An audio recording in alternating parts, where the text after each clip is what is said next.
Hi friends, கிறிஸ்பியாக cauliflower pakoda பண்ணலாம் வாங்க. ஃபஸ்ட்டு சுடு தண்ணியில் காலிஃப்ளவர் க்ளீன் பண்ணி எடுத்து வச்சுக்கலாம். இப்போ அதில் 4 ஸ்பூன் கடல மாவு, 2 ஸ்பூன் அரிசி மாவு, 1 spoon ginger garlic paste, 1 spoon உப்பு, 2 ஸ்பூன் காஷ்மீரி மிளகாத்தூள், அரை லெமனை வந்து பிழிஞ்சிக்கலாம். இதில் கொஞ்சமாக கரம் மசாலா ஆட் பண்ணிக்கலாம்.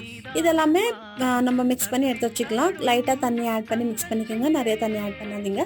மேரினேஷன் பண்ணி ரெஃப்ரிஜரேட்டர் 20 மினிட்ஸ் வச்சு எடுத்துகிட்டு ஆயில் ஹீட் ஆனதும் நம்ம காலிஃப்ளவரை வந்து டீப் ஃப்ரை பண்ணிக்கலாம். இந்த மாதிரி பண்ணுறதுனால பக்கோடா பார்த்திங்கன்னா நல்லாவே கிறிஸ்பியாக வரும்.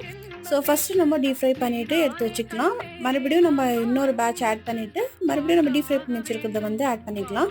நீங்கள் ஆயிலில் போடும்போது வந்து இந்த மாதிரி எடுத்து விட்டிங்கன்னா கிறிஸ்பியாகவும் இருக்கும், உள்ளே வந்து நல்லாமே வேகும். இப்போ வந்து காலிஃப்ளவர் வந்து கோல்டன் கலர் ஆகிடுச்சு. இப்போ நம்ம எடுத்து வச்சுக்கலாம். ஸோ இதே மாதிரி நம்ம மேரினேஷன் பண்ணி வச்ச எல்லாமே நம்ம டீப் ஃப்ரை பண்ணி எடுத்து வச்சோன்னா சூப்பரான கிறிஸ்பியான காலிஃப்ளவர் பக்கோடா வந்து ரெடி ஆகிடும். இந்த மாதிரி 3 வீடியோஸ்க்காக மறக்காம சேனலை சப்ஸ்கிரைப் பண்ணிக்கோங்க.